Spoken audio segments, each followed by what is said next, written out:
All right, we're going to go ahead and get started. We're actually going to pick up at 1:30, or from 1:30, and that's where we're going to do a recognition of our outgoing board members. Okay. And do you want to do that? Okay. You and me together. Okay, let's do it. Okay. All right, how do you want to start? Well, we've got bells for everyone, so we'll grab one of those for each of you. You got. Oh, you have the list. Okay. All right. So first, Brent Straight. We'd like to what? Yeah. You come on up. Come on up. Do we have him come up? That's yeah. I can walk the bell to you. Walk the bell and then walk the bell. Ring it as you go. Safety device. That came from the bill, I bet. Yeah, well, Brent, we're going to give you just a minute if you... Oh. You going to do picture?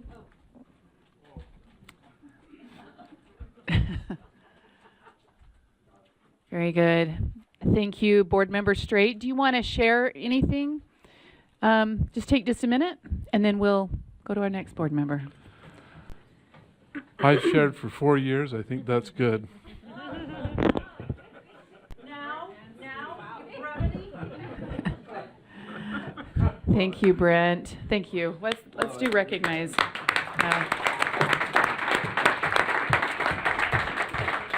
And Board Member Norton, Kristen Norton. And we will, is there someone to take a picture for her too? Yes, there is, but we also wanted to recognize the, at the bottom. Sorry, You can read it. there you go. Yeah, okay. So from the Friends of Artworks for Kids and the Beverly Taylor Sorensen team, Lisa Clough provided a pen and card. Did you get yours, Brent? I think they're in There it is. Yes. And it's in a container like this. So thank you to our BTS team. They're so thoughtful all the time. Cool. Yeah. Yeah. So next up. Okay, and then Kristen Norton. Ah. And then if someone, do you have someone to take a picture for you, Kristen? Well, Randy's. Oh, Randy's doing it. Did you want to take? Who normally does our pictures? Is that you? Brian? Pinks. Or hoses. Okay. And do you want to share, do you have any last closing remarks? Oh, no. She's getting loaded, locked and loaded. Kristen, go ahead. I'm tough. Yeah. I left my heart and my brain in my hotel room today, and I am powering through. So it's okay. And my joke of the day is, I am a BYU fan, so I am used to being heartbroken over situations. Cried last weekend. No, I cried last weekend because football season was over. So not because we didn't get to go to the championship game. Okay, that was my song and dance. Thanks. Thank you. And let's give her recognition. Okay, and then we have Board Member Klein, you're online. Are you there?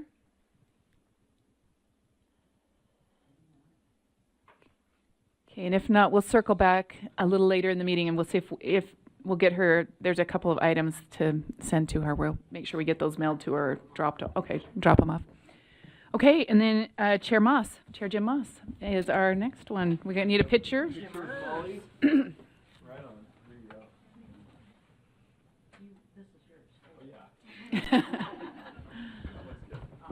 Thank you. And then if you have any comments you'd like to. I will have a very, very short chair's report later, and I'll just roll it into that. I'll say a couple final. And I have, we Mushy have something thoughts. for you from our board. And it is here, Chair, for all the time Whoa. that you spent leading us. That's nice. Wow.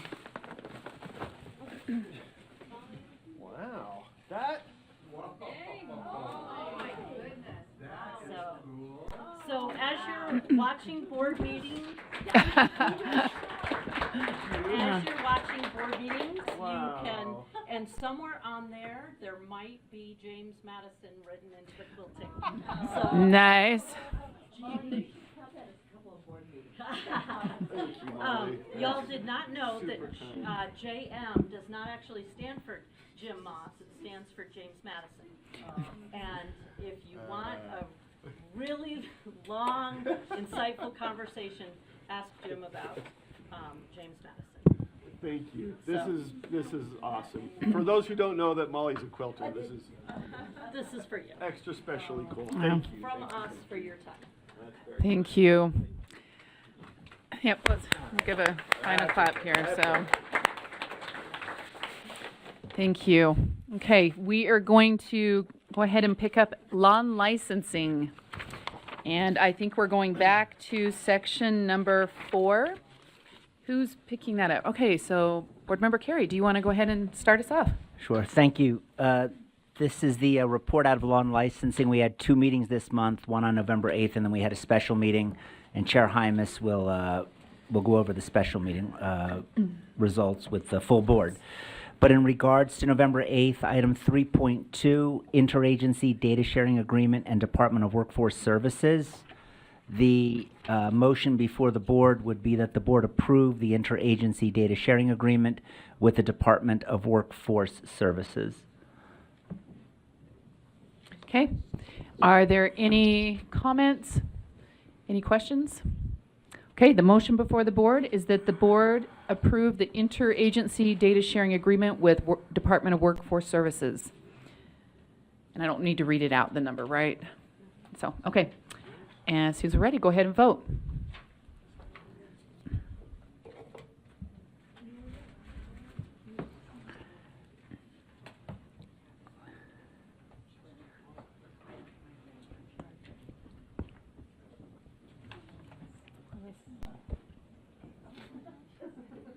Oh, is Natalie on?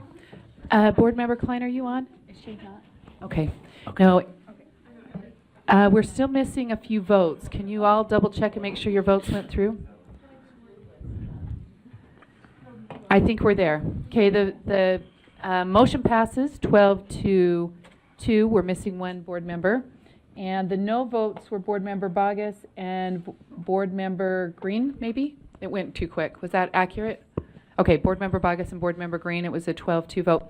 And I just wanted to, I should have recognized this before, but I asked a lot of questions, and I know Board Member Wood did as well, to make sure that there was an opt-out and that there was clarity. They knew all that information there. So I should have recognized that ahead of time. I asked several questions this week that were just a replication of what was already asked for others. So I just appreciate their efforts to make sure parents are informed when they're signing off on these. So, okay.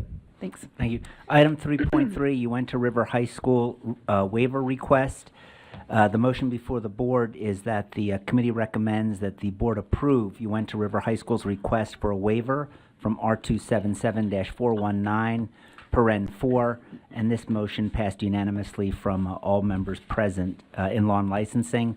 And Chair, I just want to make you aware that perhaps Brittany Luck, the principal, she's online. And she's online and available for any questions. Thank you, Chair. Thank Vice you. Chair. Are there any questions related to this item? I'm not seeing any. Oh, there is. Okay. Board Member Green? For information, how many schools have asked for this type of waiver now? Do we have the total yet? Ashley Bill, AAG Bill. Can you answer that? Sorry, I know I'm putting you on the spot.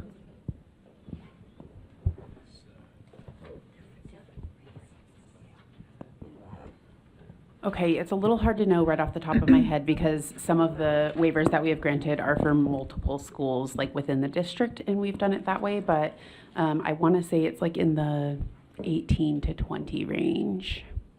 Yeah, Okay. mostly rural. Okay. Thank you. Is there any other questions? Okay. The motion before the board is that the board approve the motion is that the committee recommends that the board approve Uinta River High School's request for a waiver from R277-419, parentheses 9, or 4, sorry, section 4. Go ahead and vote. Board Member Klein is a no. Okay.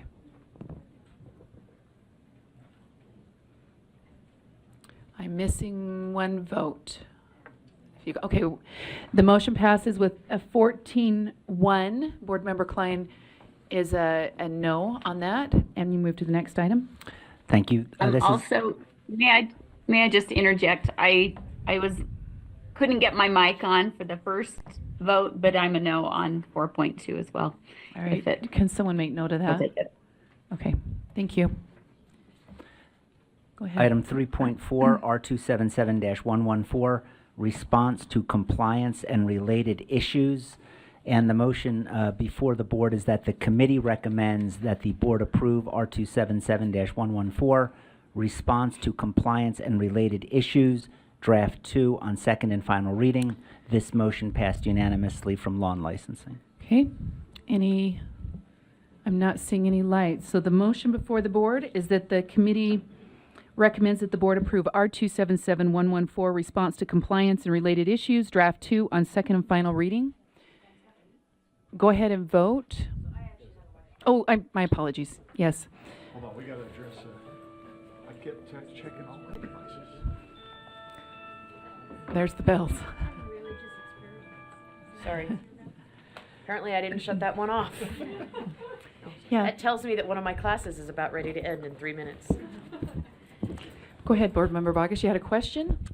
Yes, so I understand what the memo says, but I don't see anything but any stuff right at the beginning, and it says that so in the backup it says Rule 114 conflicts with federal law requirements, blah, blah, blah, and it goes into that, but in the draft 2, I don't see the language. I've gone through it 3 or 4 times, and I actually was going to ask someone this morning, but I had forgotten about this one, but I don't see anything in here that is underlined that addresses what is in this thing. It's got 2, 3 lines, 20, 21, 22, and 23. Vice Chair, if I may, I'll take a stab at it, but I also see Director Rasmussen is here. But it's my understanding that the amendment is in Rules 20, line 20 and 21, and that is the exemption from federal oversight. Well, compliance with federal oversight. We can't exempt ourselves from that, unfortunately. And I think, let me just understand what you're saying, and because that's underlined at the top, it's the authority, purpose, and oversight category. So the exemption for oversight would be where it would be articulated and not in the body of the rule. It is in lines 20 and 21. Right, but it wouldn't be lowered down. Correct. It's part of that. That's why the oversight was written I at the see. top. Am I Yes. articulating that correctly? Does that answer your question, Board Member Bogus?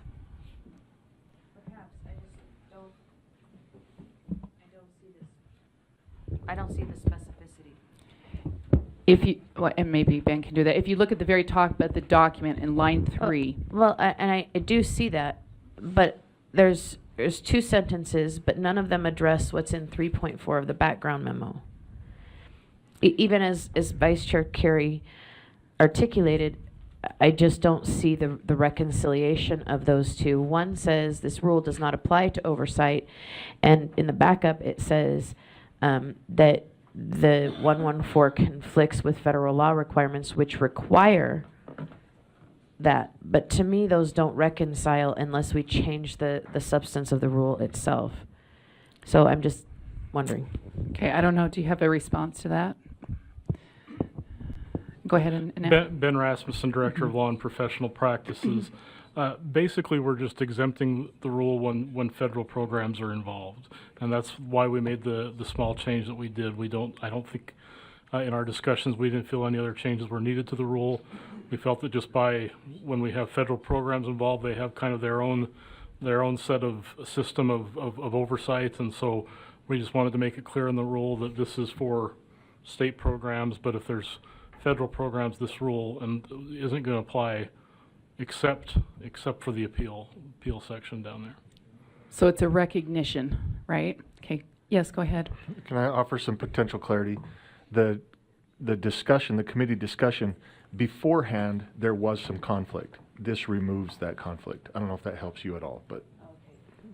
Okay. All right. So the motion before the board is that The committee recommends that the board approve R277114, response to compliance and related issues, draft 2 on second and final reading. Go I ahead. have a comment. Oh, yeah, go ahead, Board Member Klein. Yeah, so I'm just curious, when we talk about federal requirements, are we talking grants? Are we talking administrative rule? Are we talking federal Department of Education laws? Or all of the above?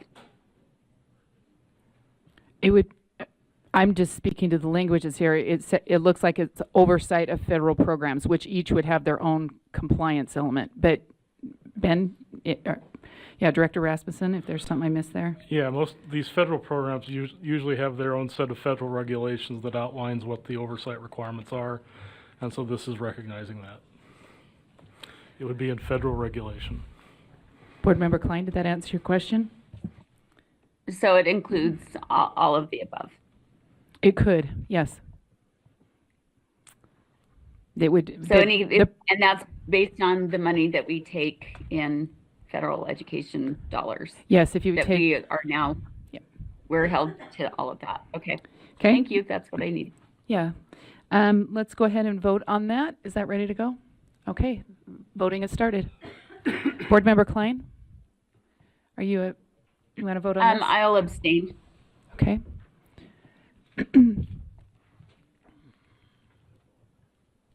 I need two more, oh, one of them's mine. I need one more vote? Are we missing someone? Oh, we got it. Okay, so the motion passes 13 in favor, 1 abstention, that's Board Member Klein, and 1 no, Board Member Bogus. And go ahead. Item 3.6, R277-113, LEA fiscal and auditing policies. This is informational. There's no motion for the board. Point of clarification. Yes. Are we on section 3 of the agenda or section 4? 4.7 is what we're on. Okay. I think Board Member Carey keeps saying 3 Oh, point. I Whatever. have 4 on mine.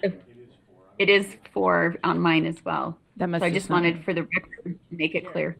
Future chair, I'm just setting you up to look bad. That's all that's happening here. It's, yeah, okay. Okay, so apologies and thank you, Board Member Klein. So item 4.7, R277-306, educator preparation programs for school psychologists, audiologists, speech language pathologists, speech language technicians, counselors, and school social workers. Draft 1. Draft 1 on second final reading. Oh, I'm sorry, yes. The motion before the board is that the committee recommends that the board continue and approve R277-306, educator preparation programs for school psychologists, audiologists, speech language pathologists, speech language technicians, counselors, and school social workers, draft 1 on second and final reading. Okay, is there any discussion to this motion? I have a motion.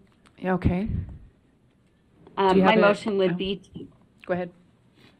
my motion would be to strike the language, and I don't have the lines right in front of me, that incorporate by reference the national standards. I think there's 3 sets. Okay, is there a second? Okay, there's a second for discussion. So the motion before the board, Lines 110 through 112. Board Member Klein, can you articulate what lines you're referring to? Well, there's where it incorporates by reference. There's the National Association of School Psychologists. There's 3 different ones where they're all underlined. So I it's don't know in if we can- multiple locations. Did I hear that? Sorry, Yes. Chair, through the chair, did I hear that Multiple correctly? locations. So if I'm understanding your motion or your amendment, right, it wouldn't be a motion, but your amendment would be to strike reference to the national associations, the National Association of School Psychologists, professional standards, let's see, the trying to American get there. Speech Language Hearing Association. No, that one has a Utah one, so that wouldn't be a, So line 33 and 34, okay. and it may incorporate, is the context around that, where where that's underlined in order to make it flow. The next one is referenced on Maybe 110 and 11. So the, And so you're Okay, asking don't on see the- 110 and 111 to strike 2019 American School Counselor Association Professional Standards and Competencies. yes, and the other is 27 and 28. 27. Okay, and then on line 27, it'd be the 2020 Standards for Graduate Preparation of School Psychologists created by the National Association of School Psychologists. Did I Correct. catch those correctly? Okay, any discussion Yes. of that? May I speak to the motion? Yeah, Board Member Klein, did you want to speak to your motion first? I'm happy to. As I was looking through the websites and the standards, the new 2020 standards, the updates, it incorporates all the things that we've been fighting against with this woke agenda the last 4 years, and even including the gender guidance document that we did not. That we chose not to vote on as a board because it created such an uproar in the community with over, I think, 20,000 emails from the community. It puts all of that right back in. Not to mention, they have language about parental consent, but that parental consent can be bypassed by student assent language, where student assents, which is different than a parental consent. It has in the NASP 2020 standards, it supports social justice and SOGI, the sexual orientation, gender identity, and expression. It protects these school counselors, psychologists, etc., in keeping confidential a student's identity or transitioning from a parent. It says if it comes into conflict with state law or district policy, that these standards are what they are to uphold because they are, quote, more stringent, which is a complete perversion of and saying that they shouldn't follow the law in question. They should uphold the standard. I could go on and on. There's multiple examples throughout, not to mention just the website itself. It is so horrific. Yeah, it's okay. It'll all be coming out soon. So I would, again, vote to strike those, and whatever the board decides to do, it will be made known. Okay, and Board Member Carey. Thank you. May I direct some questions to Dr. Height? Yeah. Thank you. So, Dr. Height, we reviewed this before law and licensing as a committee. Is that correct? Hi, Malia Height, Executive Coordinator of Educator Licensing. That is correct, Vice Chair Carey. And we had several discussions in particular on the issue of parental consent as it concerns both of these documents, standards for the credentialing of school psychologists, as well as the document Principles for Professional Ethics. That is correct. And I asked you multiple times, in terms especially of parental consent and notification, are there any provisions in either of these documents that conflict or would supersede state law? And would you share with the board what your research and conclusion was? Yes, thank you so much for the question. Upon receiving that question, I consulted with our school counseling expert within the agency, our school psychologist expert, Dr. Leah Voorhees, as well as our AGs, Ashley Beal and Michelle Buse. And they all reviewed these sections specifically, and all of them are compliant with state law, and in many cases, the language that's incorporated in the standards are identical to those that are in state code regarding parental consent. And Vice Chair, may I would Yes, challenge that. go ahead. And let me make sure, because I'm uncertain of this, and maybe it's Director Rasmussen who answers, but if there were a conflict between either of these two documents and state law, could you share with me and the board which would take precedence?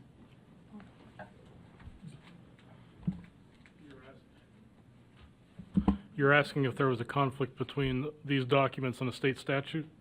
If there were. The state statute would govern. And then I just have two other questions. Yeah, if that's, go ahead. Yep.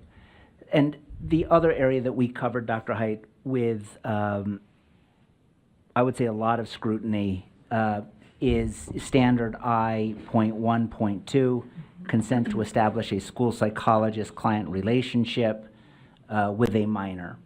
And is there anything in particular with that language that you believe conflicts with board rule or state law?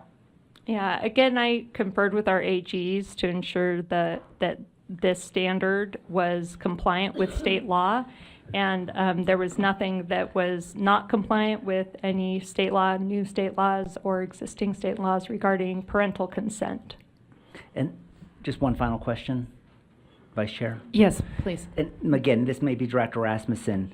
Director Rasmussen, if these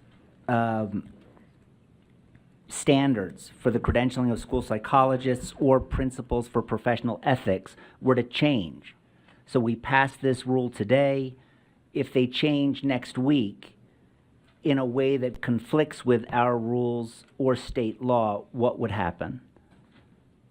So the new change standards would not apply.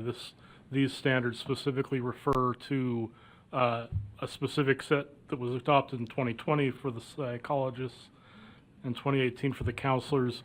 Those are referenced here. The board also incorporated these same standards by reference in R277330, which is important to remember that this is consistent with the board's other rule there. And so any changes subsequently would have to be adopted by this board Correct. to apply? Yes. Okay, thank you, Dr. Height. Thank you, Director Rasmussen. Thank you, Vice Chair. Thank you.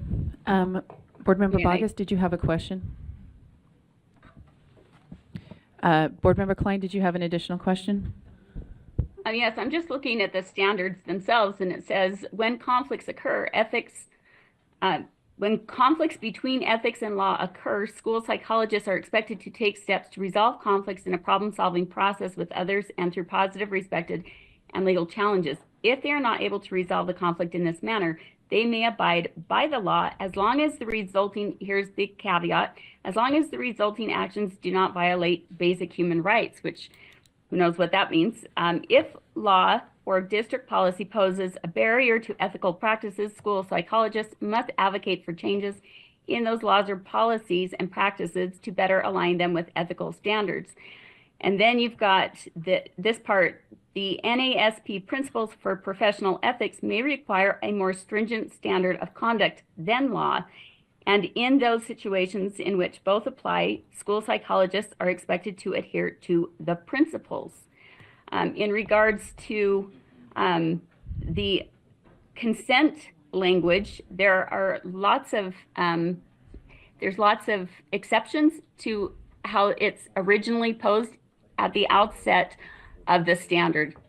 At the beginning, it sounds great, like, yeah, you have to get parental consent, but then there's all these exceptions as far as them being able to meet with students before getting parental consent in order to determine whether they should establish a more permanent relationship of doing this, and that the student can also give assent to meeting with, and that does all of those. There's many exceptions that explicitly say that the parent's consent is not needed in those situations. Are there? So I'm just going yeah. from the exact wording in the standards. I don't know how we can pretend it doesn't say yeah. what it says.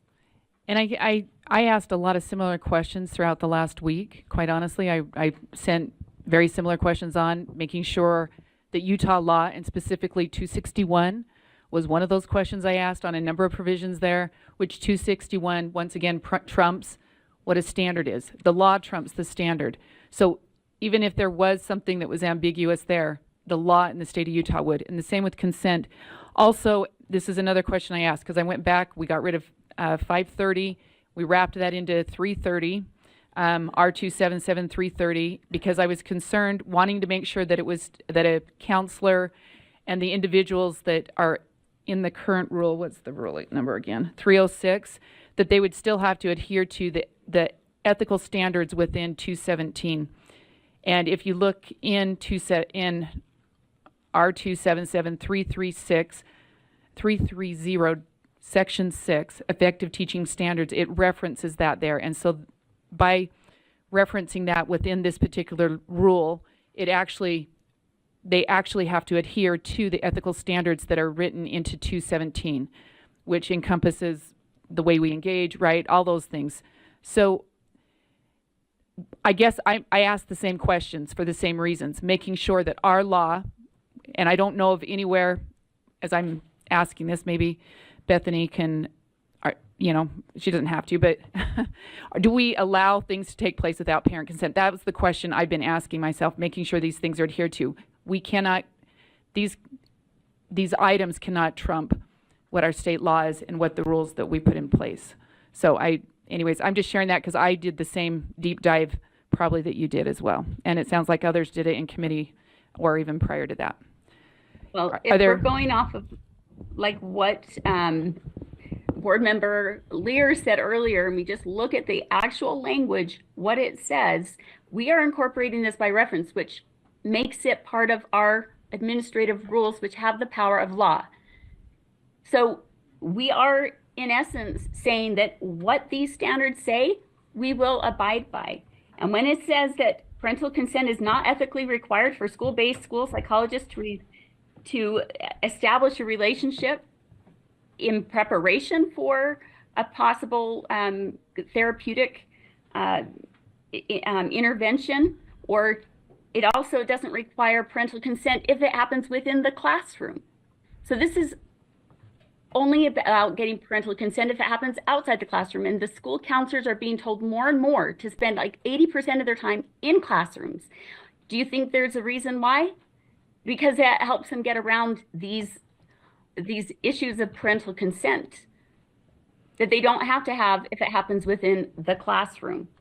Okay, board member And it Vargas? also doesn't require parental consent for school-based psychologists to review the students' education records, conduct classroom observations, assist within classroom interventions and progress monitoring, or participate in educational screenings conducted as part of a regular program of instruction. Parental consent, it does say, is required if a consultation about a particular child or adolescent is likely to be extensive or ongoing, or if school actions may result in a significant intrusion on school or family privacy beyond what might be expected in the course of ordinary school activities. So there's enough wiggle room that they will wiggle, and they are wiggling, and it's already hard enough to keep them in check as it is. We pass this, and it's like a green light. Okay, board member Vargas? Yes, ma'am. So through the chair, I am wondering in lines 32, 33, and 34, how do we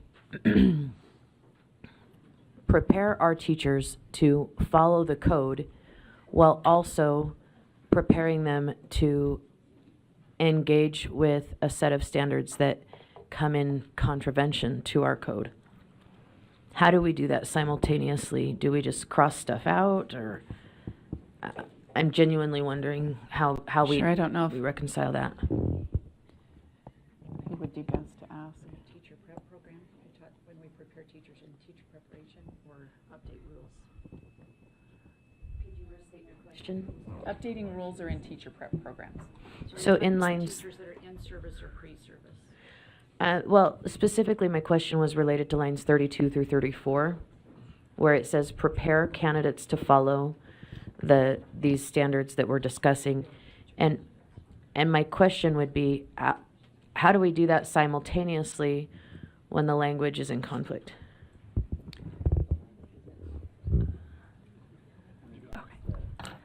Chair, may I answer the question? Yes, go ahead. Thank you.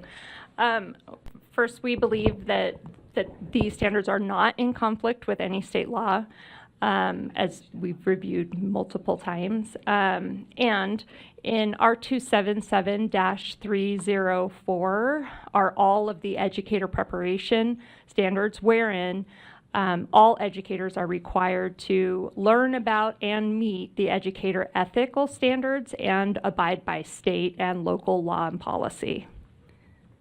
So it's part of all educator preparation, and this rule is specific just to those student support license areas.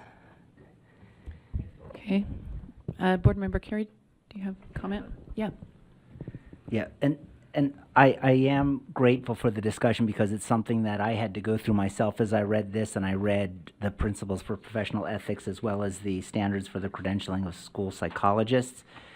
But Dr. Height, I just want to make sure, so I'm going to ask again because I think it's important for me. When we reviewed these together and these documents in their totality, is there any provision that you or the lawyers you consulted believed were in conflict with current state law or board rule?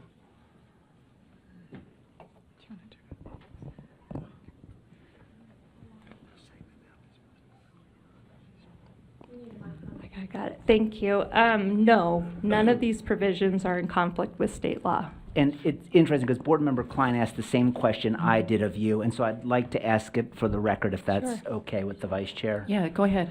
And it's under standard, I think that's I.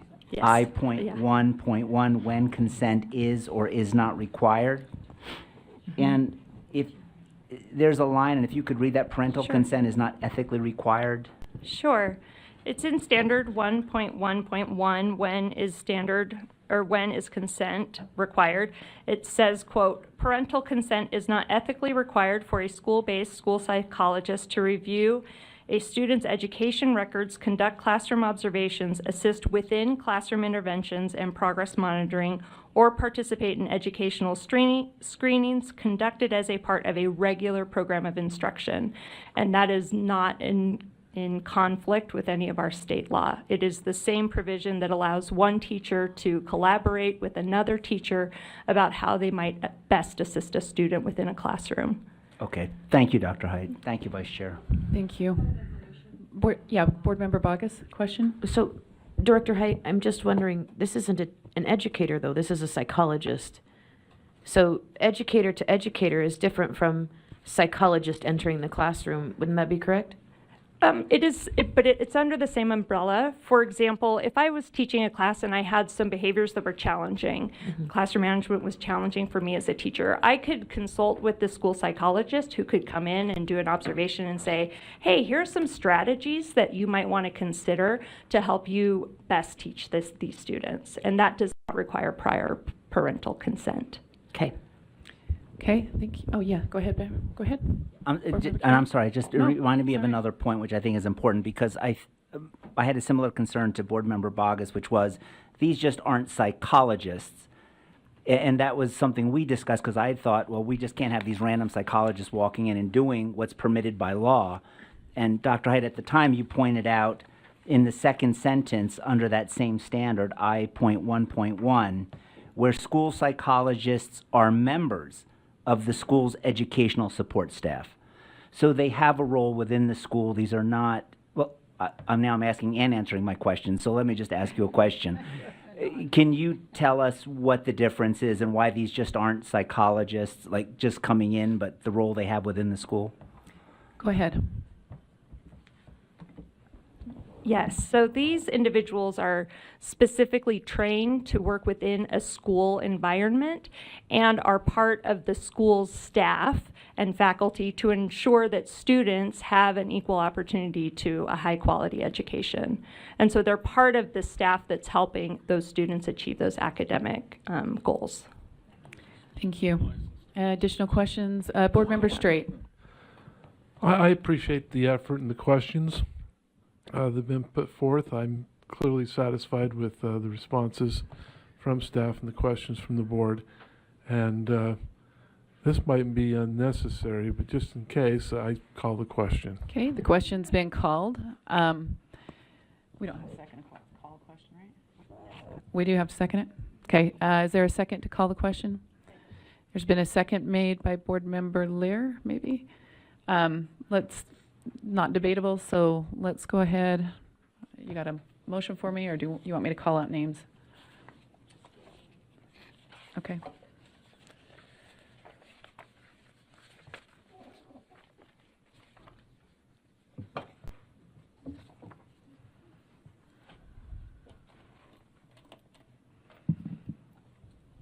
Okay, so the motion before the board is to call, or the question has been called on this item, so that takes a 2/3 vote.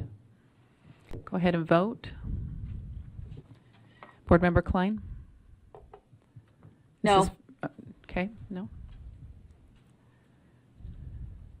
I'm missing 2 votes. 1 vote. I think, double check.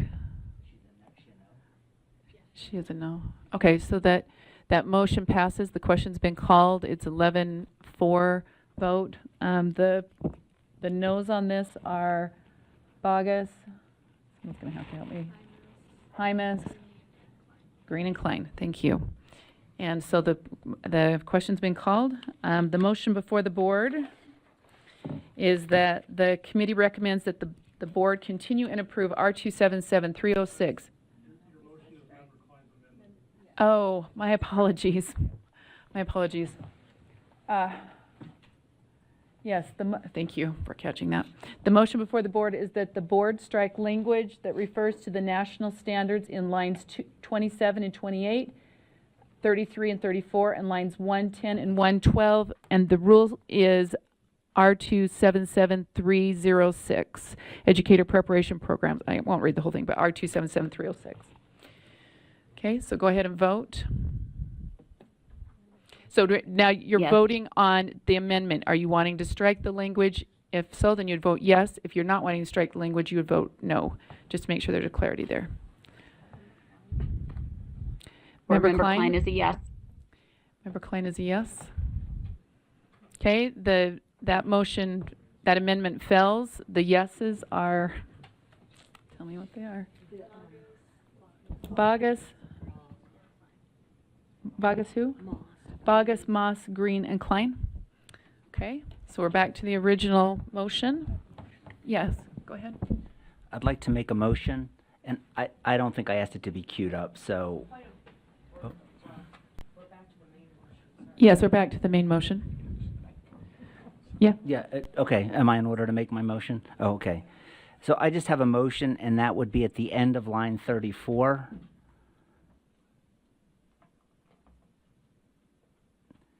After the word school psychologists' professional standards, to read, and apply those standards and competencies in compliance with Utah law. 34. 34. 34.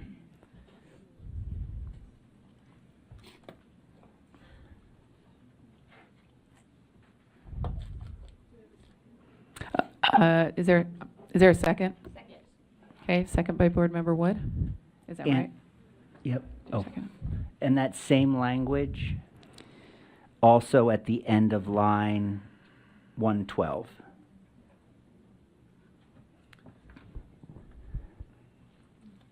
Are there 3 areas or just the 2? Just the 2. Okay.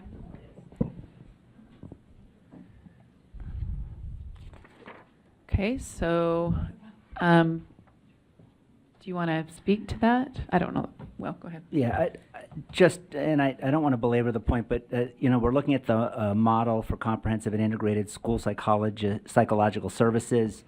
That's why we have 2 additions to lines 34 and 112, because one applies to the principals, one applies to the school psychological services. And I just wanted to clear up any ambiguity or uncertainty that Utah law absolutely applies to these standards. Okay, is there, Board Member Lair? I'm going to support this amendment, but I think we could add these lines ad nauseum through every single one of our rules, and I don't think that's necessary. I don't think it's a good rule writing practice.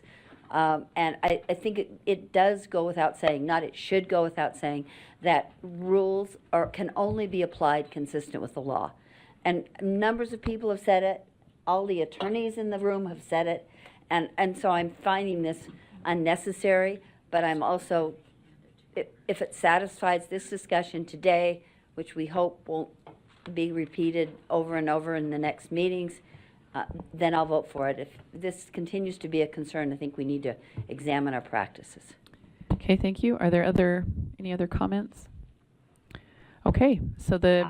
Comment. Oh, yeah. Do you have a comment, Board Member Klein? While I appreciate the intent behind the amendment, it still does not change what's in the standards itself that say that when they are in conflict, that the principles for the NAS principles for professional ethics are to be followed when in conflict, because they're more stringent, as if they're more protective, when the opposite is true. And so I cannot, and if I will go back to our educator standards that have been mentioned. I voted against those as well because they are so poorly worded as to allow for this kind of these national standards. And so I don't see this amendment as doing anything to truly protect against what the standards themselves say. And I don't think it's a good idea to give the public false hope that somehow their kids will be protected when this isn't the role of schools anyway, to be getting into the mental health arena. That is not the role of schools, and I will stand by that till I die. That we have so many problems because we are making schools something other than what they were meant to be in the first place, or what they should be. Maybe they were always meant to get to us to this place, and that's a credible argument as well. But that's not what they should be. And I will continue to raise the warning voice against this. Okay, the motion before the board, no, we have an amendment, right? The amendment before the board is that the board adds after line 34 and line 112, and apply these standards and competencies in compliance with Utah law. Okay, all those in favor, will you please vote? Yeah, there you go. Not all those in favor.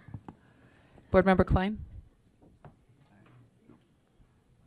I will abstain from this vote and wait for the next. Okay, I'm missing one vote. Can you oh, Kristen's gone. Okay. So the amendment passes, vote of 12. One abstention, which is Board Member Klein, and one no. Who's no? Board Member Real. And then we have a Board Member Norton is not here currently, is absent. Okay, so that passes. We're back to the original motion. The motion before the board is that the committee recommends that the board continue and approve R277306 educator preparation programs for school psychologists, audiologists, speech language pathologists, speech language technicians, counselors, and school social worker, draft 1, as amended on second and final reading.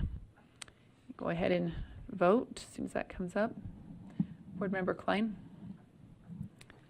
Board Member Klein is a no.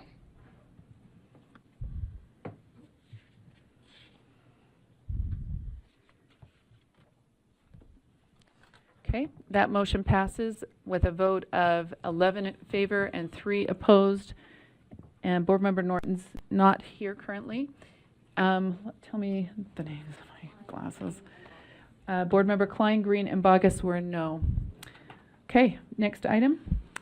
Thank you. That's item 4.9, R277-419, pupil accounting. The motion for the board is that the committee recommends that the board approve R277-419 pupil accounting draft 2 on second and final reading. This motion passed unanimously from Law and Licensing. Okay. Yes. 2 in backup. Did you read draft 2 or draft 1? It says draft 2. Okay, I have draft 1 on my paper.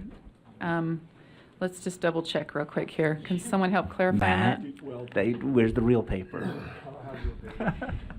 we make amendments? Did you guys make amendments on this? Or is it really just draft 1? There is amendments in draft 1. Sorry, I apologize. I Okay, well, answered the his amendments in question. draft 1 would probably have been what came before the committee itself. Okay, we're just going to do a quick check, right? To make sure we're good. Someone from that committee, you want to? Yeah, what line was that? Do you remember, Leanne? Okay.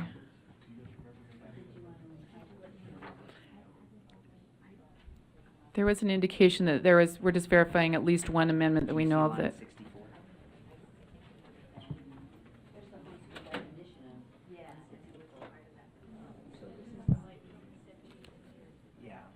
Deputy Nui, is that accurate that it's draft 1?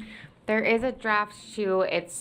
There was just a technical error getting it uploaded, but there was one amendment made from Member Wood during the committee after line 76 to add instruction is received by a home-based scholarship student consistent with 53F6401.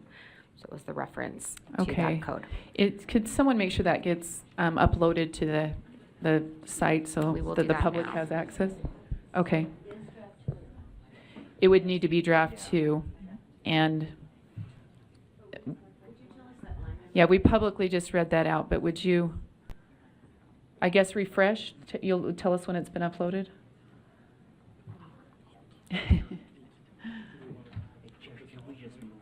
Yeah, we'll come back, if that's okay, we'll come back to this item in just a minute, so people have time to, I guess it was just one amendment there. Go ahead with whatever the next one is. 4.9? Yes. And thank you to Member Bogus for pointing that out. Item 4.9, this is Board Policy 2006, Audit Committee and Chief Audit Executive Responsibilities. And the motion before the board is that the committee recommends that the board approve Board Policy 2006, Audit Committee and Chief Audit Executive Responsibilities, Draft 1. This motion passed unanimously out of Law and Licensing.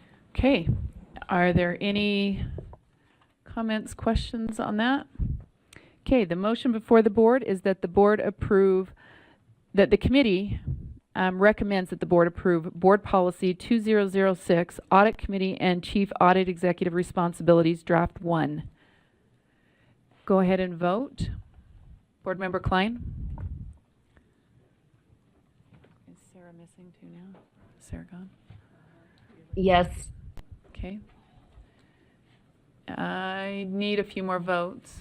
I think we've got 2 people missing, Board Member Rill and Board Member Hart.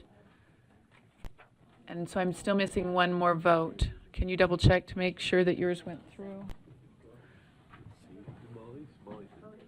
Yeah, but she's not here.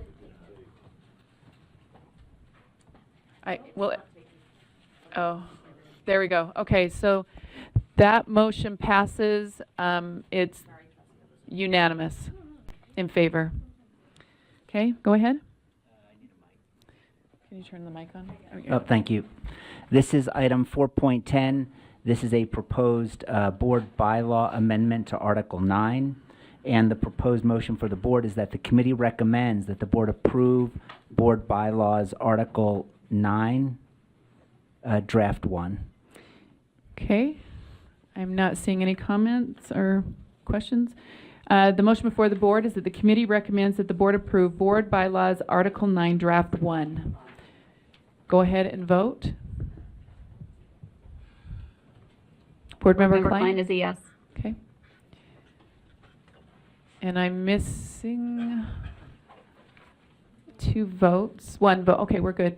Board Member Hart's not here, so that passes unanimously with 14 votes in favor. Okay, go ahead. This is item 4.11, Personnel Management Audit Report Review, and is provided for informational purposes.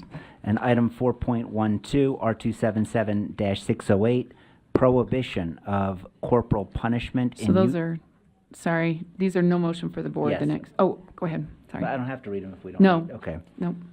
This is a 4.12, R277-608, Prohibition of Corporal Punishment in Utah's Public Schools, and that is provided for informational purposes. Next, item 4.14, R277-609, Standards for LEA Discipline Plans and Emergency Safety Interventions, incorporated document. And again, there is no action item for the board. Item 4.14, R277-609, Standards for LEA Discipline Plans and Emergency Safety Interventions by amendment. And there is no action for the board. Item 4.15, R277-722, Procedures for the Focused Graduation Program. This is a new item, and the motion for the board is that the committee recommends that the board approve R277-722, Procedures for the Focused Graduation Pathway, Draft 2, on second and final reading, and this matter passed law and licensing unanimously. I have a draft 3 listed on my document. Can we confirm draft 3 is accurate? Draft 3. Yeah. So the proposed action for the board is that the committee recommends that the board approve R277-722, Procedures for the Focused Graduation Pathway, Draft 3, second and final reading. Okay, thank you. Are there questions or any amendments here?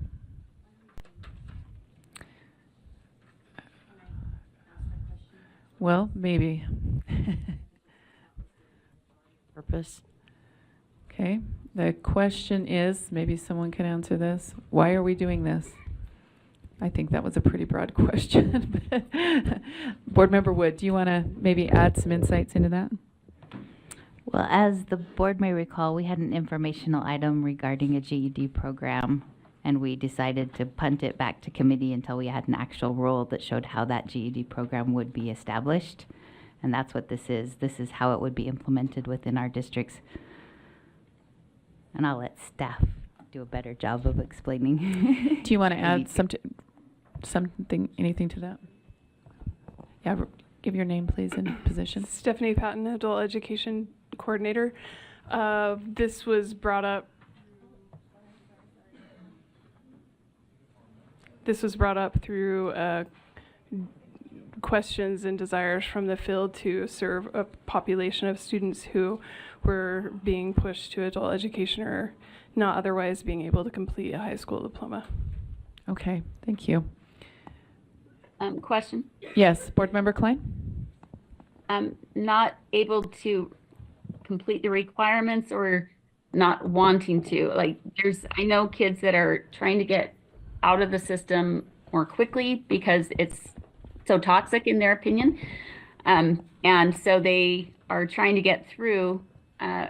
Is this simply to pad the graduation requirements and make it look like we have fewer dropouts, or so that the system can continue to count those graduations, count these as graduations when they might not have been able to otherwise? Okay, can you answer that?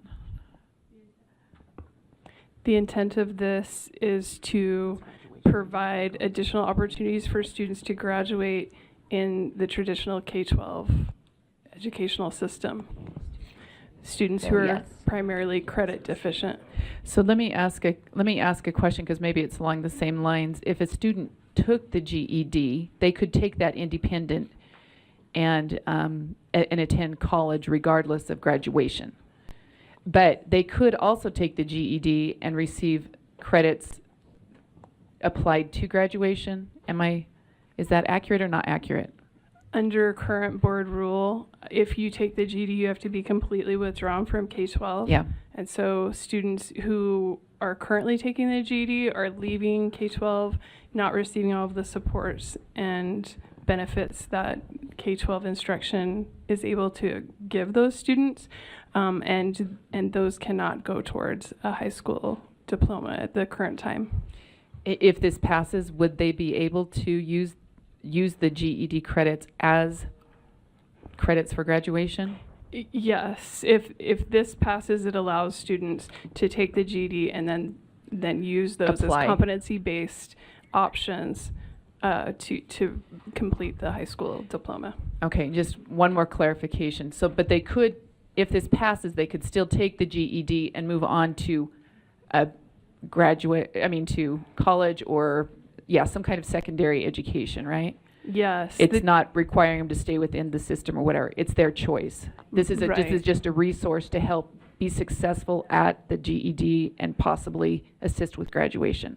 Yeah, the intent is to keep students engaged in K-12 as long as possible, to receive all the supports that are available in the K-12 system and move them towards further opportunities like post-secondary education, additional training opportunities, and a successful career.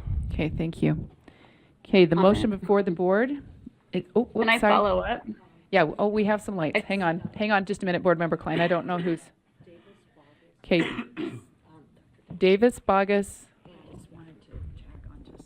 Okay, tag on real quick, and then Board Member Klein, you're at the end of, we've got two before you. Go ahead. Yeah, just a clarifying point to Member Klein's question. Students who would enter into this pathway by choice are have to be they are credit deficit to the point where most of their options would be just dropping out of school. And this is really a way to keep kids in school for those that want to have that choice. And as Stephanie so well articulated, continue to have supports in school, but it's not a way for schools to gain money. It's not a way for kids to game the system. It's just a choice that we don't have currently. If a student takes a GED, they are considered a dropout. They're not part of our graduation rate, et cetera. So it's for a very small subset of students at the time who do not have any other option. And Stephanie articulated that well, but I just want to make sure that was clear. Thank you. Okay. May I follow up? In just a minute. Is it related Well, it's to what was in just said? response. Okay. Go ahead. So it sounds like a GED, you confirmed, equals a dropout on the data collection for the system. No, That's they're what not she just counted said. as a GED is- dropout.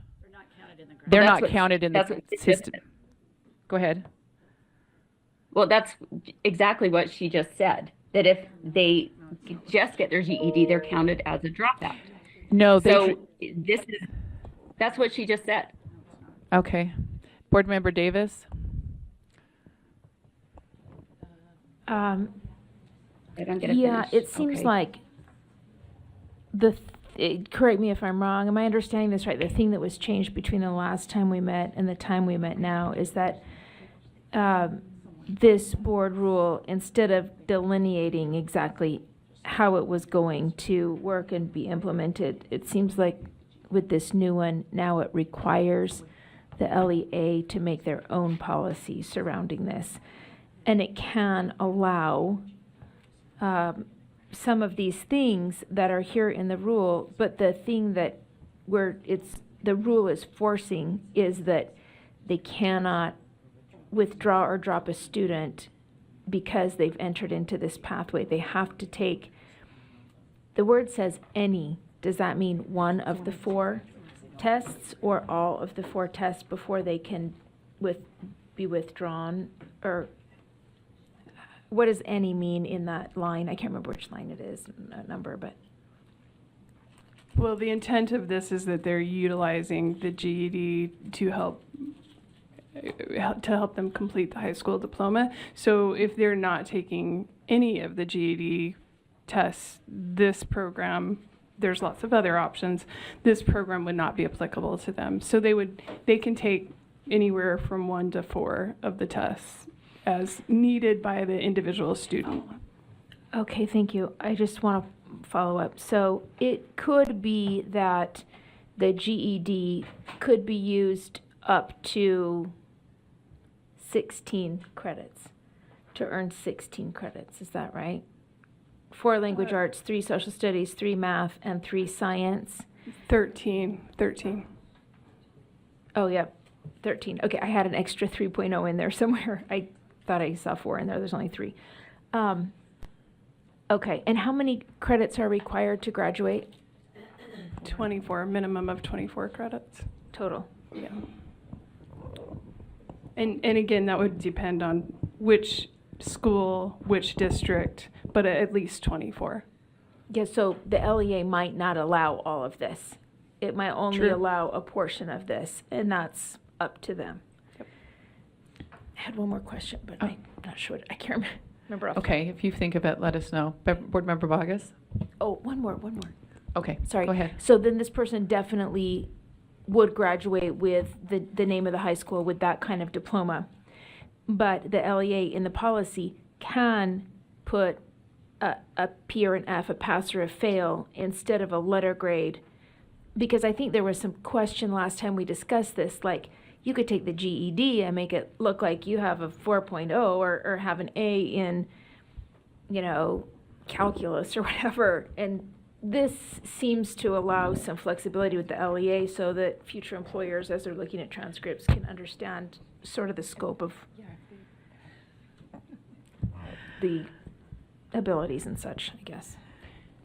Yeah, it actually, the rule compels them to make it pass-fail.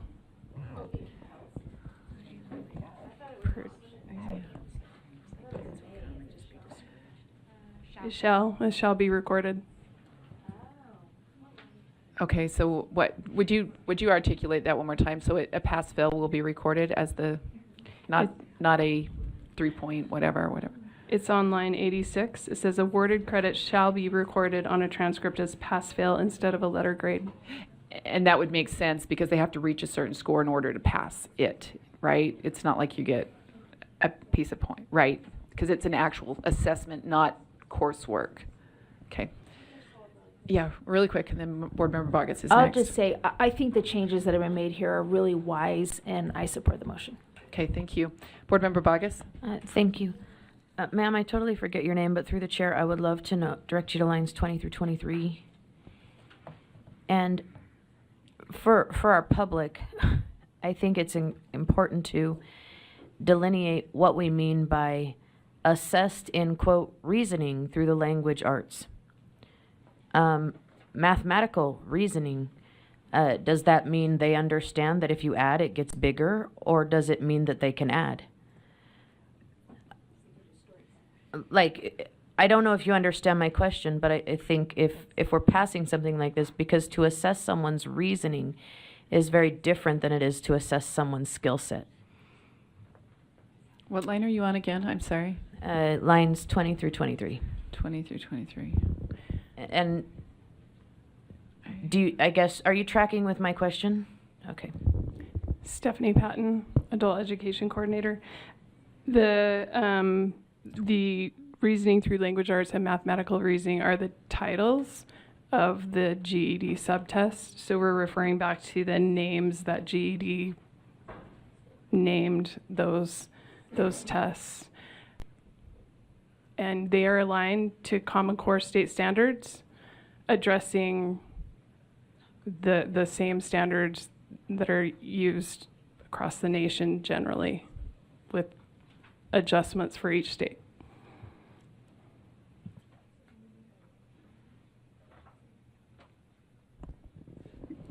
Elise, do you have something you want to add to that? No, okay. Okay, go ahead, Board Member Davis. Oh, Patty Norman, yes, Deputy Superintendent Patty Norman? Yeah, just one clarification. It's not the Common Core, it's the State of Utah Core. It's not national standards, correct? It's actually a national test. This right? is a national test, so they are aligned to the Common Core state standards, not to Utah's necessarily, right? Because it's a national test. Thank you. Okay, thank you. Board Member Bogus. So, go ahead. I love your clarity. I appreciate that. I just don't think the question was answered. What does it mean to assess reasoning through language arts or mathematical reasoning? I'm going to actually agree with, because I've had a child take the test, that is the title of it, and we're not. Well, and I'm not, you know, I'm not disputing that that's the title. My question is, what does that mean? Does it mean that a student understands that if you add something together, your number is greater at the end? Or does it mean that they can actually do math?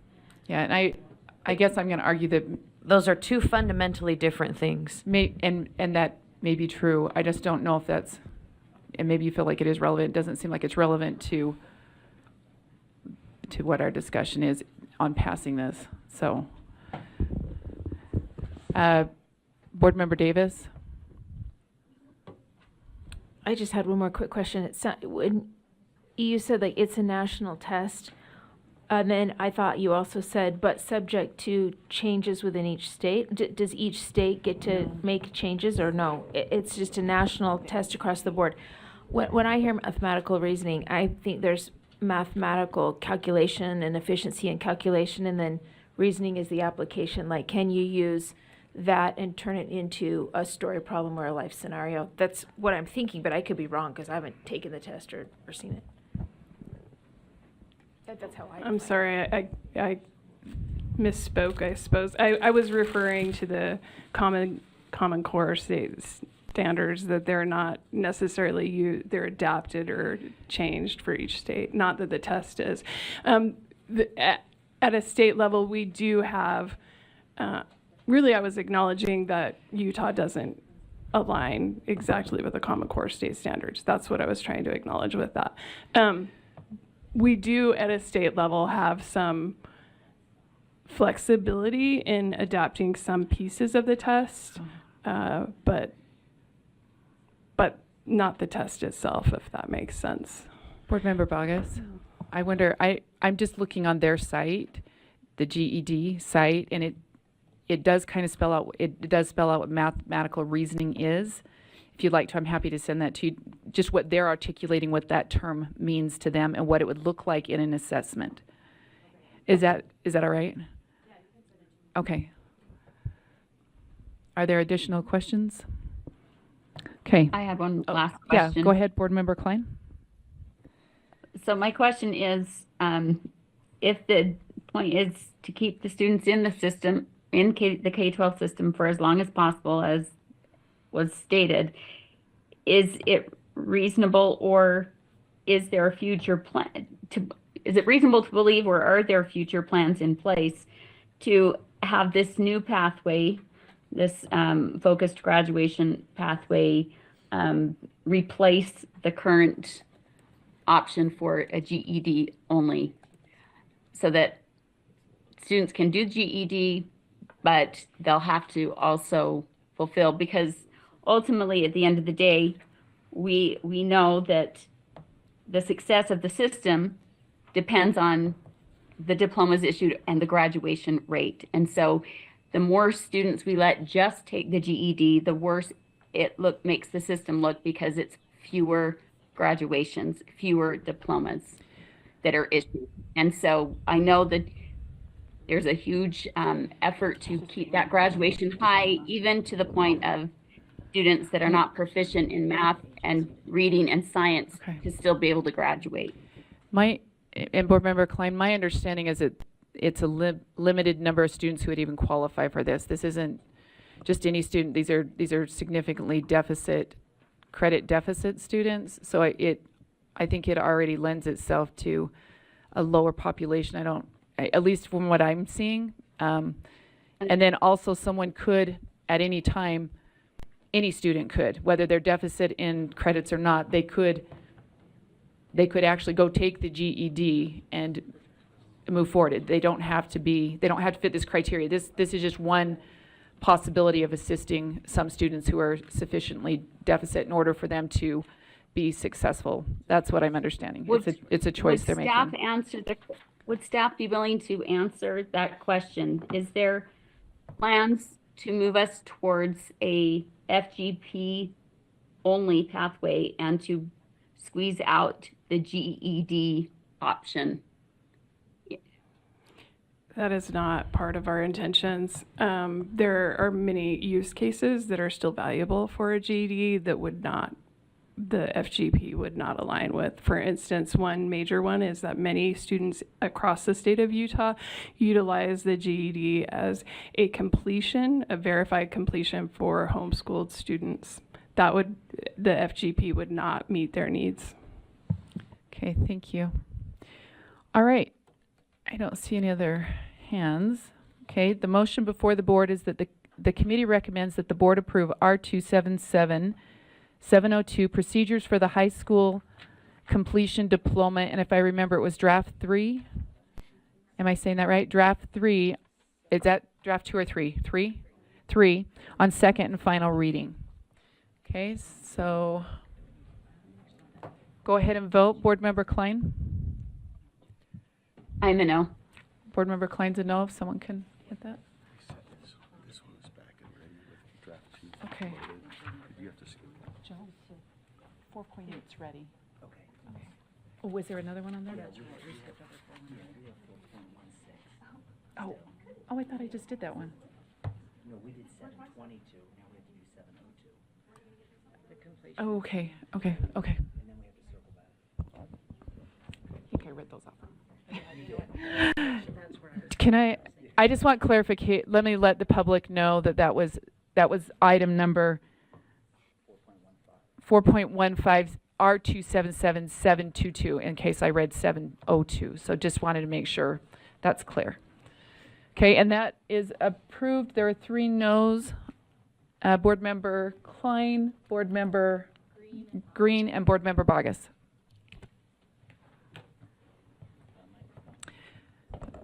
Yeah, go ahead. We need a mic over here.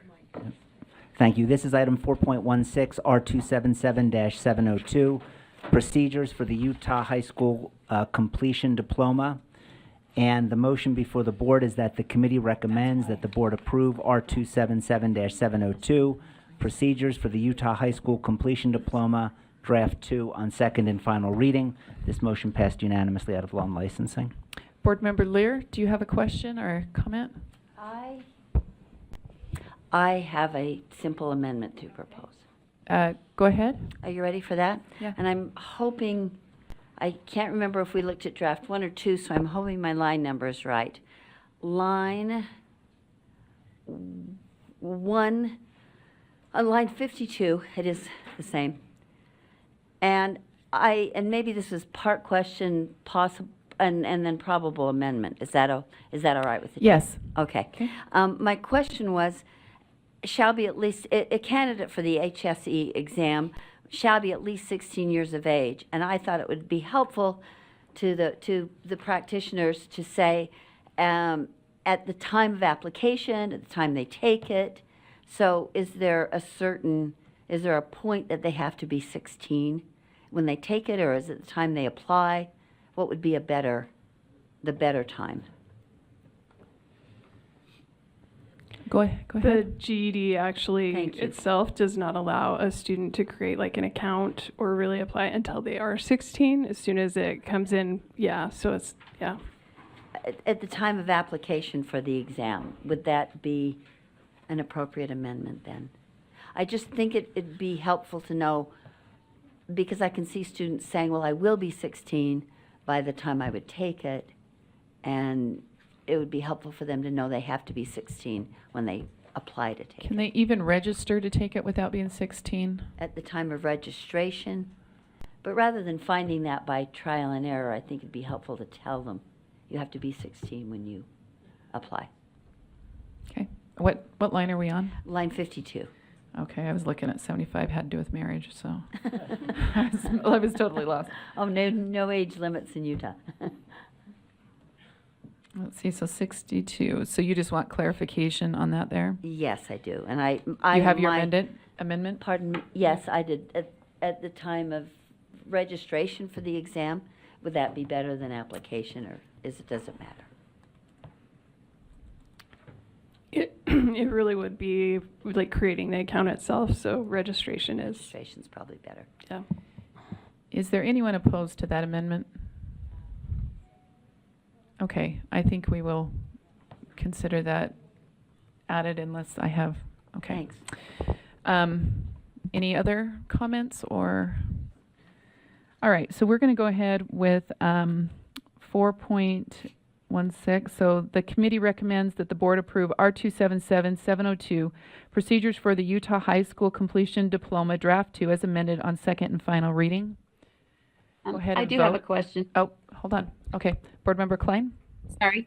That's okay. I'm looking at lines 43 through 50 and wondering why it is the way it is. If it's a Utah HSE exam, why is it available to anybody regardless of state of residency?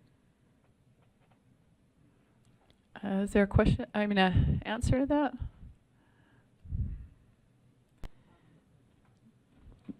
I actually am not sure why it was created that way. I do know that other individuals from other states actually travel to Utah to take the GED. One use case is 16 to 18-year-olds who cannot take it in the state of California frequently fly to the state of Utah to take the test and then travel back. Okay, there you go. Is HSE the equivalent to the GED? Are they one and the same, or can you help me understand the difference? HSE stands for high school equivalency, and so it's a broader term than GED. GED is one of the high school equivalency tests. Like another example of a HSE is the HiSET. We just use the GED here. So why do we use the GED, but we also have the HSE? I guess I don't understand why we have multiple. It's the rule is broad, but the GED is the HSE exam that we use in Utah. But you said GED is a national test, so why can't people in other states take it in their state? Go ahead. Rules for 16 to 18-year-olds can vary vastly from state to state. California does not allow 16 to 18-year-olds to take the GED, but we do. That's true for other states as well. It's not just California. Okay. Wow, that's super interesting. So, okay. I see that national origin is crossed off. So does that mean that they can or can't take it regardless of national origin? The decision to remove these is because those are already inherent in other places, and so they don't have to be necessarily specified in this rule. Okay. Okay, so we could have students, minors, 16 and older, come from another country and take it and graduate. It's not they don't graduate by taking the test. It's a high school equivalent, but it's not graduating from high school in the state of Utah. Is that accurate? They're taking the test here. If they completed the GED here, they would get a Utah high school. Oh, they would. Sorry, yeah, a Utah high school completion diploma. Okay. Okay. But not, wait, so a high school diploma is different than a high school completion diploma? Is that like a driving privilege card versus a driver's license? I'm really, help me understand. The Utah High School Completion Diploma, as specified in this rule, is the diploma that's awarded by the Utah State Board of Education upon completion of the GED. Okay. Okay. So it doesn't count towards our graduation, but we do give a certificate of completion. Is that accurate? We do award a Utah High School Completion Diploma. It is useful in moving on to post-secondary, obtaining jobs. It is the equivalent of a high school diploma. It does not count as a graduate for federal reporting. Okay. So it doesn't add to our graduation rates. True. Okay. The motion before the board is that the committee recommends that the board approve R277702, procedures for the Utah High School Completion Diploma, Draft 2 on second and final reading. And the motion is up, so go ahead and vote. And Board Member Klein? No. Do you want to hit the no? Oh, as amended. Sorry. Okay, we're missing someone. Okay. Okay. That motion passes, but we're not sure on the count. Okay, the motion passes with 14 in favor and 1 opposed. Board Member Klein is opposed, and I think we'll turn, is that it? No, one more. Okay, one more. We're just going to revisit item 4.8. It's my understanding that's ready now. And just by way of reminder, the motion for the board is that the committee recommends that the board approve R277-419 pupil accounting draft 3 on draft 2 on second and final reading. Thank you. Okay. And I don't see any lights. Okay, the motion before the board is that the committee recommends that the board approve R277-419 pupil accounting draft 2 on second and final reading. And go ahead and vote. Oh, sorry, one moment. Board Member Bogus. Chair, I don't know exactly, I understand I am a part of it, but it says that an LEA may designate no more than 5 total days of educational service for assessments. Do we have a rule, and maybe I'm just not recollecting it in this moment, that narrows those assessments, or they just carte blanche assessing these kids? I know it's somewhere, but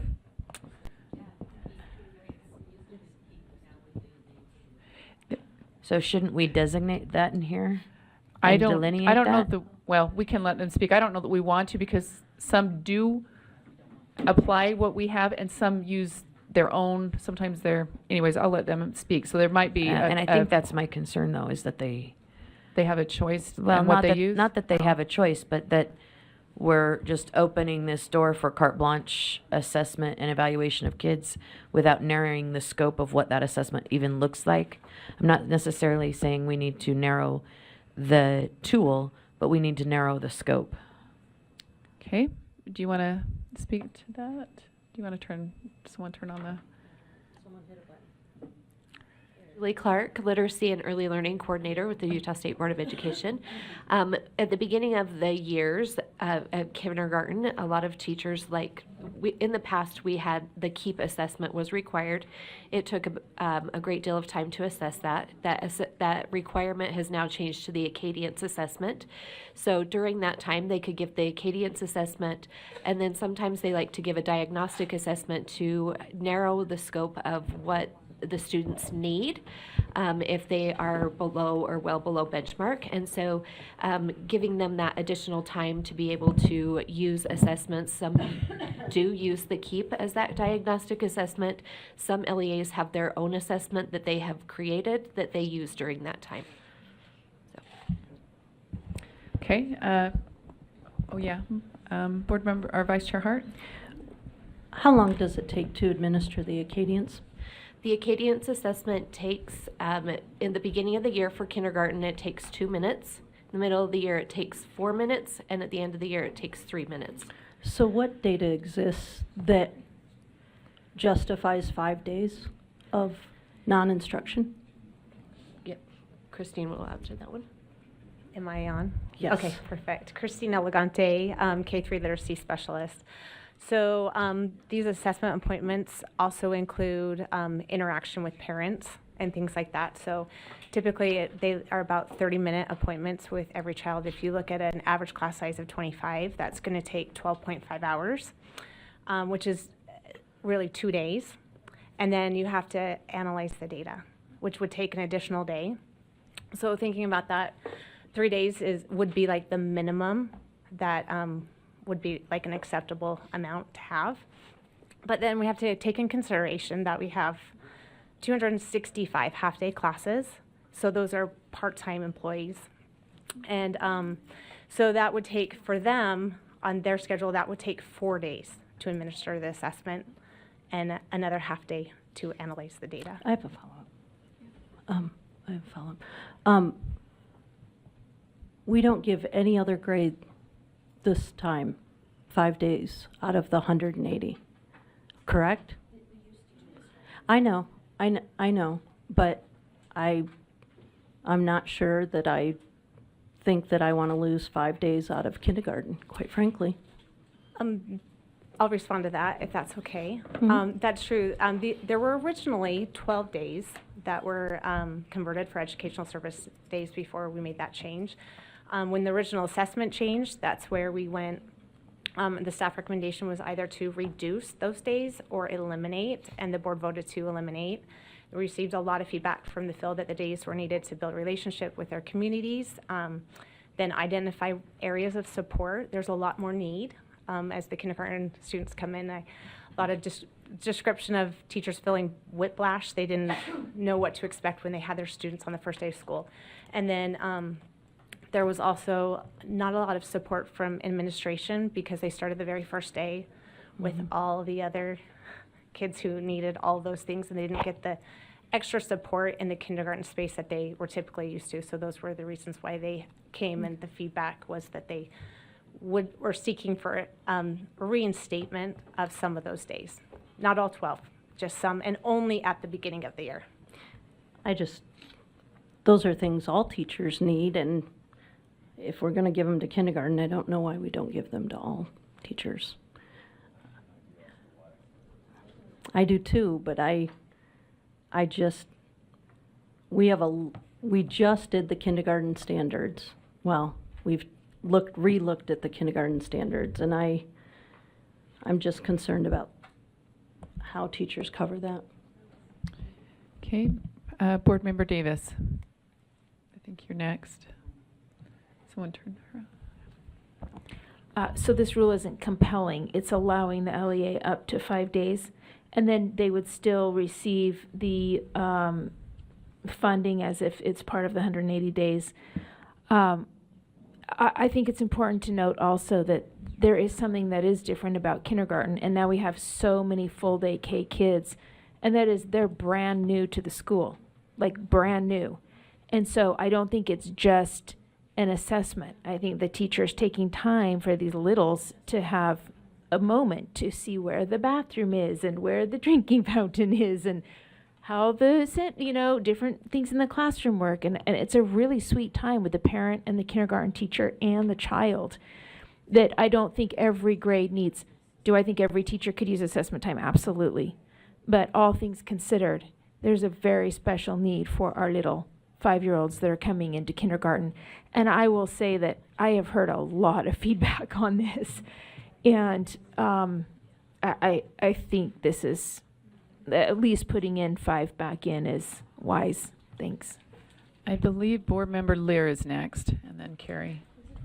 And I asked a similar question to Vice Chair Hart earlier about these 5 days, and I received a lot of emails about this also, but I received an especially good email on I can't find and so it went to all board members, but it was from a kindergarten teacher, and I'm not an expert in this, high school teacher formerly and out of the classroom for a long time, so I appreciated this. And this particular kindergarten teacher outlined for me how she spent her 5 days. And I don't know if you saw that, Molly? But I thought that was persuasive and helpful to me in understanding how the time was spent. And I guess, yes, one could argue or say that many other teachers could use this, but I see this as different because these are not students who are moving usually from one grade to the next in the same school, but they're coming in from different directions and sometimes for the first time to a parent who's never had children in school. So to me, this email was persuasive, helpful, and made sense to me that justified just the opportunity to use that if teachers thought it was, and the school thought it was appropriate. Okay, Board Member Carey. Vice Chair, if I may, there was an amendment made that we were unable to see on the board, and Okay. it wasn't in backup. And just for purposes of, just so everybody can see it, I've asked, I don't know Elisa's new title, but Deputy Nui, Deputy of Policy Nui, if she could share that with the full board, just so everyone can see the amendment. This did pass out of law and licensing unanimously, but again, just because it wasn't in backup, I wanted everyone to see it. Okay. It's on the board. Do you want me to read it out? Okay, so what would you like to have happen? The language isn't there yet. I can read the language out. No, but not that amendment, like the amendment that was made in committee. The to- instruction is received by home-based scholarships. Yeah, but I or- just wanted them to see it in the context got of you. where it is, because otherwise it doesn't make Oh. any. Okay. Yeah, go ahead, please. I just, as she's pulling that up, I'd be happy to speak for the motion. I find this very valuable and helpful to teachers. I was excited to see this come back. I'm pleased that this is one of those moments where we try something and it doesn't work and it comes back and says, hey, maybe this wasn't as good. And I'm okay with those kind of changes, right? And so we put it out there. We said, hey, we're going to take these days. We want kindergartners in classroom. There's no question about that. We want them in classrooms, but there is some work, especially for kids, that many kids coming into a school system at once, that those 5 days can be utilized without putting pressure on our teachers to do summer work. And so I do find value in this. I'm glad to see this back. It's not the full 12, but it does give some flexibility. I think it's a good compromise for LEAs, for teachers, and for families. Thank you. Okay, yes, go ahead, Board Member Hart. Well, then I hope that when districts and schools come before us and ask for a waiver because it's the first time that a sixth grader is in a middle school or the first time a ninth grader is in a high school, I hope that we are more accommodating to districts that want their teachers doing other activities than instructing for 180 days. Okay. Board Member Straight. Yes, in response to that, Board Member Hart, there already is elements of that even through the high school level of the first week being half days. Each district is a little bit different. As a teacher, I found that useful in starting the school year and starting at a pace that then enveloped in the full days, full weeks, full time. And that was in line with keeping most schools, even though it's not required, keep their 990 hours. So, that's the case. So anyway, it's hard for me to make it through any holiday, and Thanksgiving was no different. When we're in the room with my siblings and their spouses, all we talk about is education. And this was one of the topics over Thanksgiving break was, and one of them was a kindergarten teacher. And we discussed this in quite some detail. There is a lot that goes on that first week of school for those kindergartners. And, for administration, those kindergartners come in. If you're starting on day one at full go, it's a tough transition. So I think the policy, I'm in support of it. I think it's good for kids. I think it's good for teachers. I think it's good for the system in general. Okay, Just last comment. Yeah, this is my last comment. Just as a point of clarification, anybody can make half days. That's your minimum school day is virtually a half day. You can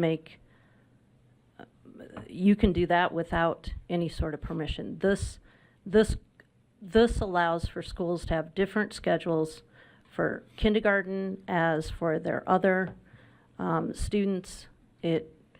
Right off the bat, it creates a little bit of issue for parents, and it doesn't need to because they already can be half days.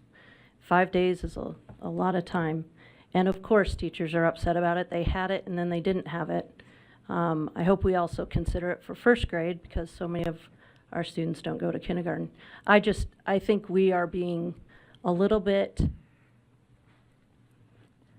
I don't know that the data supports the need, because I didn't see any data that supported the need. And I think that we are going quick to a decision where we do not go quick to the decision in other use cases. And I just see a little bit of inconsistency here, that's all. Okay, Board Member Davis. Chair, these days are optional. So if anybody's in charge of a school or a system of schools, they cannot use these days for kindergarten, if I understand correctly. But I just want to address the quickness of the decision, because what happened was this came out of Reports and Requirements Task Force. We had changed the assessment, and then the reason that this change came about was because of the funding model from moving from like an OEK model to a WPU model. And this was actually an unintended consequence that we had not discussed or thought through or planned for. And when it came out, I, for one, was surprised. Like, we didn't, I don't think we meant to do that. So I think this is just trying to fix and mitigate some of that unintended consequence that came from a decision that maybe we went too fast on and didn't understand the unintended consequences for. Okay. I have a question. Yes, go ahead, Board Member Klein. How many of the students that are coming into kindergarten come from the early childhood education programs and come in with already having some data that they bring along with them as far as where they are? Do we know that at all? Julie Clark, Literacy and Early Learning Coordinator. I don't have that data with us right now to know how many students are coming from those two our kindergarten classrooms. Okay, thank you. For those that do come, does that information transfer or mitigate having to be reassessed, or is that just they start over no matter what, wherever, if the kids came from that or not? Do you have an answer for that? Yes, all kindergarten students are required to take the Acadience assessment. So they will have to take the Acadience assessment. Any additional assessments are up to the LEAs to decide if they would like to do that. The only things that are required for kindergarten through third grade would be the Acadience assessment as the screener. If the student is well below benchmark or below benchmark, then they would need to have a diagnostic assessment to align with what was put in to the code for in SB 127. So. Okay, thank you. Randy Booth? Does the data, can I just, one go last ahead. follow-up? Does the data from the early childhood program still come with them? And is it incorporated into the information that the kindergarten teacher has? I would have to ask our preschool specialist if that data transfers. So that would be great if you can get back to me on that. Okay, thank you. Board Member Booth? Thank you. I'm very sympathetic and I'm feeling Dr. Hart's concern regarding this assessment in these 5 days for kindergarten, and hoping that if we were to reinstate this, that we can listen and be sympathetic to first grade, going into middle school, going into high school, and I totally agree.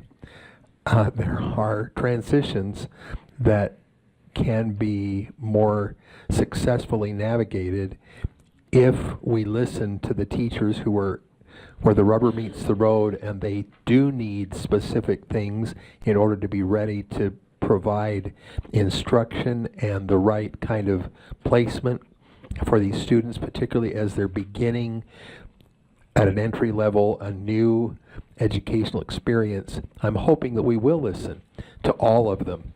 And right now we're addressing kindergarten. I don't think that's to the exclusion of other areas where there might be significant needs, but this is just an encouragement for us as a board to keep our ears open and to keep listening to educators and teachers and our specialists here in the agency who are making recommendations, and we're taking things through committee based on their suggestions or recommendations so that we can meet the needs of every student, and that we don't do just what has been done in the past, but that we are responsive to the current state of affairs and the current state of our students as they prepare to have a great experience in our public schools. Thanks. Thank you. Okay, the motion before the board is that the committee recommends that the board approve R277419 pupil accounting draft 2, right? Draft 2? Someone help me. Yes. On second and final reading. Okay, go ahead and vote. Board Member Klein? No. Okay. Let's see, we're missing one person, so everybody check to make sure you voted.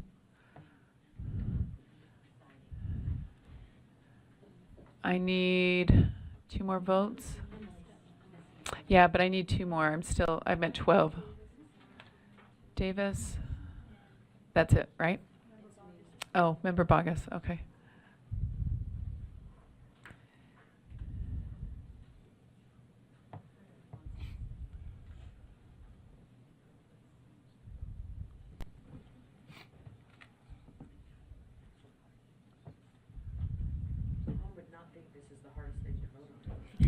No, we could take a break and come back if you'd like. I'm just kidding. Okay, so that motion passes with 12 votes in favor and 2 no votes. The no votes are Board Member Hart and Board Member Klein. And does that conclude that section? That concludes section 1 of law and licensing. Would you like, I think I would like a 5-minute break. Is there anyone in opposition to that? Great. Will you take a 5-minute break, please?